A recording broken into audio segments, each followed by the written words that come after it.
नमस्कार दोस्तों। स्वागत है आपका मेरे नए चैनल में जिसका नाम है खेलो और राजनीति। आज बात करते हैं राजनीति एक ऐसे विषय की जो आम लोगों की ज़रूरतों से बहुत ज़्यादा जुड़ा हुआ है। ईंधन, पेट्रोल। बहुत सारे लोग, मैंने सोशल मीडिया पे देखा है, वीडियो काफ़ी चलती है। नेशनल मीडिया तो खैर इन चीज़ों को दिखाता नहीं है। मैं आप लोगों से सच बात बताऊँ तो बात है इथेनॉल की। गन्ने से बनता है। पहले जो पेट्रोल पदार्थ होते थे, पेट्रोलियम, उसमें 5% एथेनॉल सरकार मिलाती थी, क्योंकि सब जानते हैं कि पेट्रोल हमारे देश में बहुत कम उत्पादन होता है।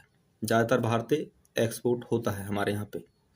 फिर उसको सरकार अपने रिफाइनरियों में लाके सही प्रोसेस के द्वारा डीलरों तक भेजाती है, जिसको हम लोग इस अवस्था में अपने बाइक या सवारी में प्राप्त करते हैं शुद्ध पेट्रोल। सरकार ने सोचा कि इस आयात के बिल को थोड़ा कम करने के लिए इसमें हम कुछ देखते हैं क्या चल सकता है। तो इसी सोच के कारण इजाद हुआ एथेनॉल का, जो पहले 5% मिलाया जाता था। उसके बाद फिर वो 10% हुआ। आप लोगों ने कुछ पेट्रोल पंप पे जाके सुना होगा कि E20 पेट्रोल, ये मतलब प्रदूषण मुक्त पेट्रोल है। वो इथेनॉल पहले 5, फिर 10 और अब 20% हो गया है, जिसको अब हमारे मंत्री जी नितिन गडकरी जी कह रहे हैं कि इसको उठा के 30% कर दो, क्योंकि किसी भी कंज्यूमर की किसी भी पोर्टल पर कोई भी शिकायत नहीं है इस पेट्रोल में लेके।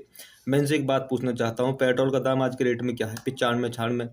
साल भर से यही रेट है। जब आप उसके अंदर 20% इथेनॉल जो गन्ने से बनता है उसको डाल रहे हो, तो कंज्यूमर को महाराज थोड़ी बहुत छूट तो मिलनी चाहिए।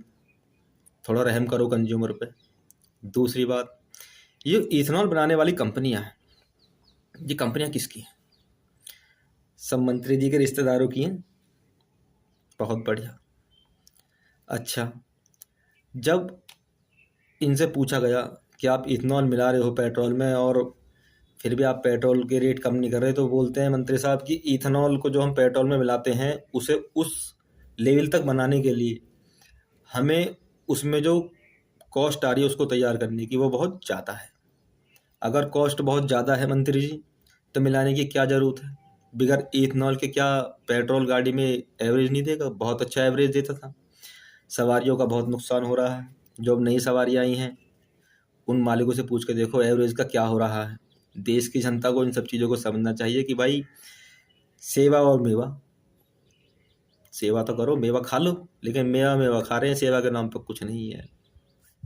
नमस्कार दोस्तों, मैं आपका भाई विकास कसाना। वीडियो कैसी लगी सब्सक्राइब करें।